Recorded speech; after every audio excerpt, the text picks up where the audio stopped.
Assalamualaikum warahmatullahi wabarakatuh. Waalaikumsalam. Semangat pagi. Pagi, luar biasa. Alhamdulillah yang kami hormati Bapak-bapak Mandor 1, Abdeling 45 dan 6, Bapak Krani Tanaman, Wilayah Trikora, serta Bapak-bapak Juru Tulis Abdeling 45 dan 6. Pada kesempatan kali ini saya Hengki Yoga Pratama, asisten Abdeling 6 Kebun Kedaton, bagian dari PT Perkebunan Nusantara 1 Regional 7, menyampaikan salah satu program transformasi budaya oleh holding PTPN Group, yaitu Sadari, mengukur risiko dalam angka, probabilitas, serta implikasinya terhadap keputusan bisnis. Dalam dunia bisnis perkebunan, risiko itu harus dipahami dan dikelola secara terukur, bukan hanya berdasarkan pengalaman atau intuisi. Risiko itu didefinisikan sebagai kombinasi antara probabilitas atau kemungkinan terjadi dan dampaknya, yaitu besar kerugian. Sehingga setiap kejadian di lapangan harus dinilai dari dua aspek tersebut untuk mendukung pengambilan keputusan yang lebih tepat. Dalam pengelolaan risiko dikenal 3 kategori utama kerugian. Yang pertama yaitu expected loss atau EL. Kerugian yang rutin dan dapat diperkirakan.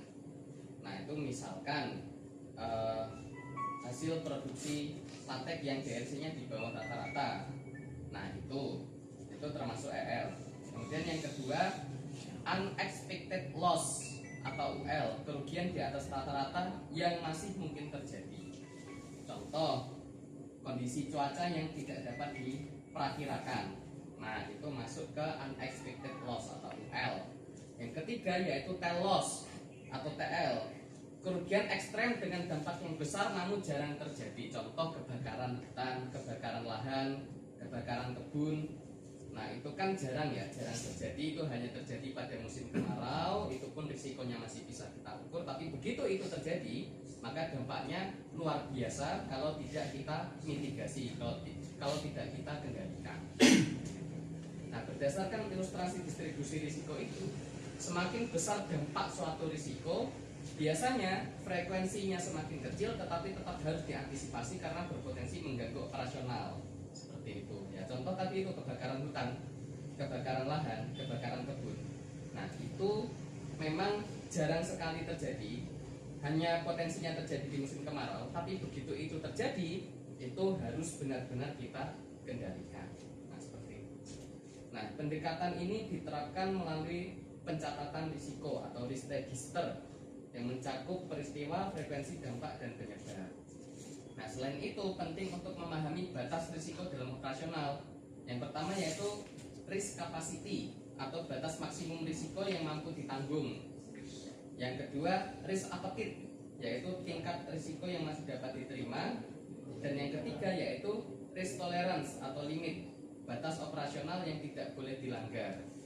Nah, bagi kita semua, hal ini berarti setiap tindakan di lapangan harus tetap dalam batas yang ditentukan, serta setiap penyimpangan harus segera dilaporkan dan dikendalikan. Dengan demikian, pengelolaan risiko menjadi bagian dari kerja harian, bukan hanya tanggung jawab manajemen atas.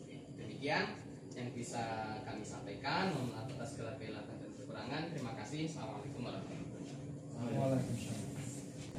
Assalamualaikum warahmatullahi wabarakatuh. Nama saya Suherman, pekerja PTPN 1 Regional 7. Di sini saya akan menyampaikan lesson rate tentang Sadari. 1. Setiap masalah di lapangan harus dilihat dari kemungkinan dan dampaknya, bukan sekedar kebiasaan. 2. Resiko rutin harus dikendalikan dengan disiplin kerja dan teknik yang benar. 3. Pencatat kejadian risk register penting untuk evaluasi dan perbaikan berkelanjutan. 4. Tidak semua risiko bisa dihindari, tapi harus dikelola sesuai dengan tingkatannya. L, UL, TL. 5. Mandor dan PPA berperan penting sebagai pengamat awal risiko di lapangan. Terima kasih. Demikian saya sampaikan.